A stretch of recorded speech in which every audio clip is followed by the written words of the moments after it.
खबर और बता देती हूँ सर, अगर आप लोग ब्रेकिंग चला पाए जरा चला दीजिए कि वहां हिंडन एयरबेस पर जहां शेख हसीना पहुंची हैं वहां पर बहुत सारे पुलिस अधिकारी पहुंच चुके हैं। वहां हिंडन एयरबेस पर शेख हसीना पहुंची हैं, ये खबर आ रही है।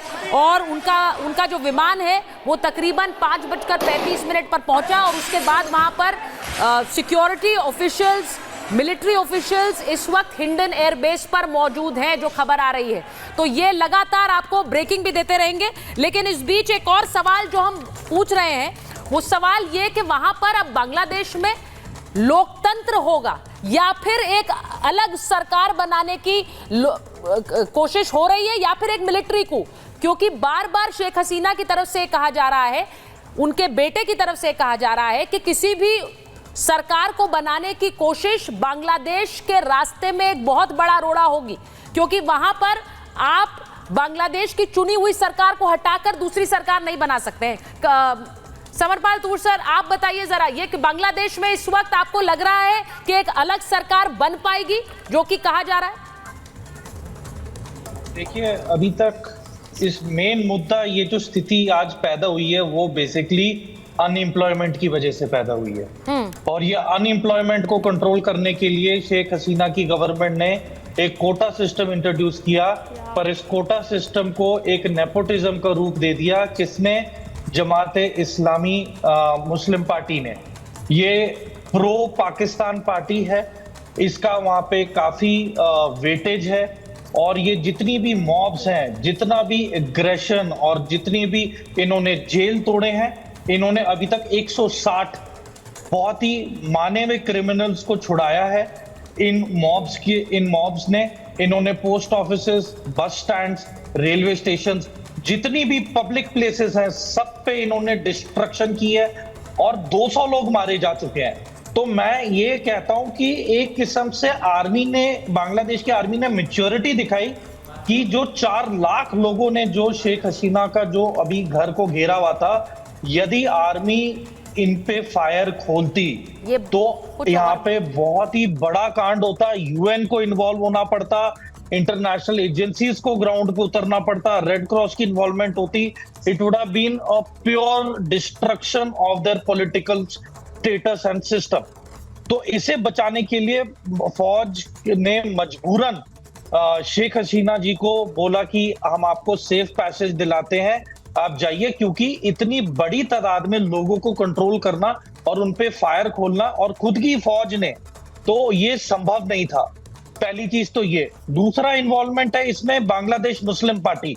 तो अभी अगर हम पैटर्न देखें तो पिछले 5 सालों में violence against non Muslims is on the rise. फिर रोहिंग्यास का पुश करना across the India Bangladesh border बहुत ज्यादा हो गया था पिछले 5 सालों में। और अभी पिछले हफ्ते एक यूट्यूबर ने वीडियो भी बना के भेजी कि कितना इजी है बांग्लादेश से इंडिया में इन्फिल्ट्रेट करना। तो बेसिकली करप्शन इतनी फैल चुकी है। देखिए, मैं एक और बड़ी खबर आपको बताऊं कि शुवेंदु अधिकारी ने क्या कहा है। अगर हम वो चला सकते हैं स्क्रीन पर तो चलाइए जरा। शुवेंदु अधिकारी ने एक बहुत बड़ी बात कही है। उन्होंने कहा कि 1 करोड़ हिंदू रेफ्यूजी पश्चिम बंगाल में आने वाले हैं। मैं गवर्नर से और पश्चिम बंगाल की मुख्यमंत्री से आग्रह कर रहा हूं कि इसके लिए तैयारी कर ले। अब ये बहुत बड़ी खबर है। 1 करोड़ हिंदू रेफ्यूजी, हिंदू शरणार्थियों की वो बात कर रहे हैं। वो कह रहे हैं कि बांग्लादेश से वो भारत आ जाएंगे। पश्चिम बंगाल की मुख्यमंत्री, यहाँ के गवर्नर केंद्र सरकार से बात करें और इसकी तैयारी करें। अब आप सोचिए कि इसका सीधा असर हिंदुस्तान भारत पर पड़ेगा। शुवेंदु अधिकारी उस खतरे को लेकर आगाह भी कर रहे हैं और वो कह रहे हैं इसकी तैयारी आपको करनी पड़ेगी, क्योंकि ये भी खबरें कई जगह से आ रही है। कर्नल सिंह हमारे साथ स्टूडियो में आ गए।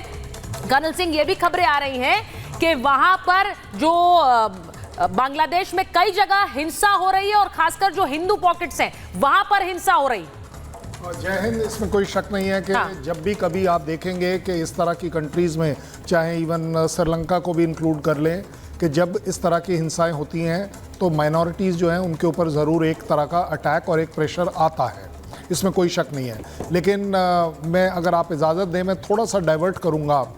समर ने बड़ी अच्छी बात करी फ़ौज के लिए कि चलिए उन्होंने मैच्योरिटी दिखाई, बट समर, मेरे को लगता है कि हमें ये भी देखना चाहिए कि इस फ़ौज ने इस सिचुएशन को इस हद तक कैसे आने दिया। कहीं इसके पीछे एक मिलिट्री एम तो नहीं है कि यस सिचुएशन को खराब, जैसा पाकिस्तान में हमेशा होता है कि सिचुएशन को उस हद तक खराब होने दीजिए, बद से बदतर होने दीजिए, सो दैट आपका आना आप एक तरह से लेजिटिमाइज कर पाते हैं, पूरी दुनिया में आप बता पाते हैं कि देखिए जी अभी फौज इसलिए आई है, ये सब कुछ ठीक कर देगी। अगर वो आज मिलिट्री कमांडर चीफ जो है वो 24 से 48 घंटे में ठीक करने की बात कर रहा है, तो ये बात 4 दिन पहले भी हो सकती थी। कल जो 100 आदमी मारे गए वो बच सकते थे।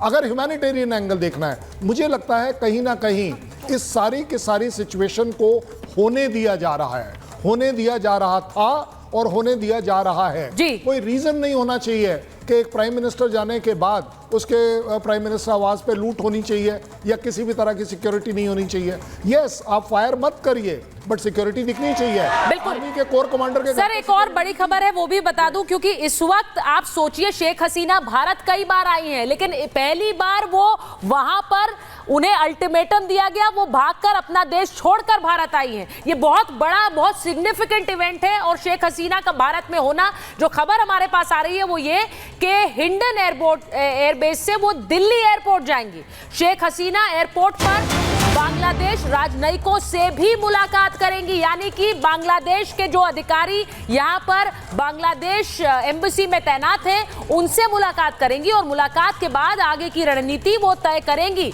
अब आप सोचिए, हर बांग्लादेश जो यहाँ पर एम्बेसी है उसकी सुरक्षा पहले ही बढ़ा दी गई थी, यहाँ जो बांग्लादेश के अधिकारी हैं उनसे भी मुलाकात शेख हसीना करेंगी, आगे की रणनीति पर वो बात करेंगी। तो आप सोचिए कि इस वक्त शेख हसीना के लिए, उनकी सरकार के मंत्रियों के लिए ये तस्वीर इस वक्त ऐसी है, उन्हें खुद नहीं पता है कि वहां होगा क्या, क्योंकि वहां एक अलग सरकार के ऐलान का गठन का ऐलान कर दिया गया है। वो कहा जा रहा है कि ये अगले 2 दिन में वो सरकार बनकर तैयार हो जाएगी।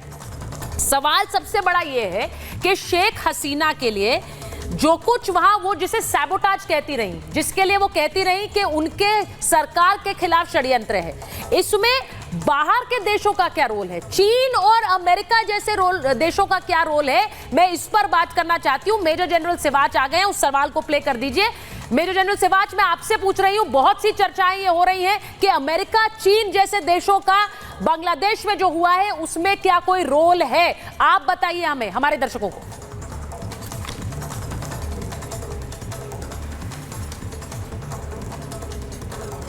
मेजर जनरल सिवाच की आवाज नहीं आ रही है, ठीक है, मैं वापस आऊंगी, मेजर जनरल सिवाच के पास वापस आऊंगी, उनकी आवाज नहीं आ रही है। अगर जीडी बख्शी सर हमारे साथ जुड़ गए हैं, मैं एक बार कर्नल नैन आपसे पूछूंगी, आपको लग रहा है, क्योंकि बहुत से लोग कह रहे हैं अमेरिका बेसिस बनाना चाह रहा था, चीन भी बांग्लादेश के साथ बहुत खुश नहीं था, क्या ये एक एक्सटर्नल और इंटरनल दोनों फैक्टर्स की वजह से आई तस्वीर है जो बांग्लादेश में हो रहा है?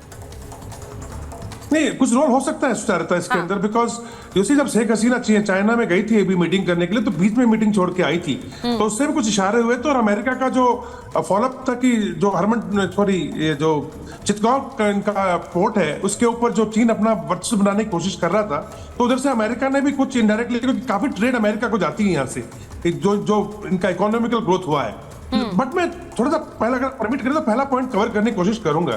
देखिए, अब ये कहते हैं कि जमाते इस्लामी ने या मुस्लिम की जो नेशनल बंगाल पार्टी है NBN, इसने, या फिर ये जो मुस्लिम स्टूडेंट जमाते के जुड़े हुए मुस्लिम स्टूडेंट्स हैं, इन्होंने सारा खेल रच दिया। मैं मानता हूं कि नहीं, इसमें काफी हद तक शेख हसीना और अवामी लीग का भी हाथ है। देखिए, तीसरी बार के जब इलेक्शन हुए थे, अगर आप किसी भी आज बांग्लादेशी से पूछें तो वो कहेगा कि इलेक्शन ठीक से नहीं हुए, रिगिंग हुई है। और उनका तो यहां तक कहना है कि अगर इलेक्शन सही होते तो 20 सीट भी नहीं आनी थी। और काफी रोष है लोगों के अंदर उस इलेक्शन का, उस पर सोने पर सुहागा हो गया। ये जो अनएम्प्लॉयमेंट के होते हुए ये जो हाई कोर्ट ने जो ऑर्डर कर दिया था कि जितने भी मुक्ति वाहिनी के जो लोगों के बच्चे हैं, परिवार है, उनको 30% के करीब रिजर्वेशन देने के लिए। टोटल रिजर्वेशन बांग्लादेश में कितनी है? 53% है शायद, 30% है ये वाले जिनको लोग विरोध कर रहे हैं, 20% है ऑन इकोनॉमिकल बेसिस, कोई विरोध नहीं कर रहा, कोई विरोध नहीं कर रहा, और 3% भी ऐसे ही कोई विकलांग के लिए कुछ करके। तो ये जो मेजोरिटी जो 30% की थी, इसके खिलाफ नहीं, और सर इसको लेकर पहले भी मुद्दा उठा है।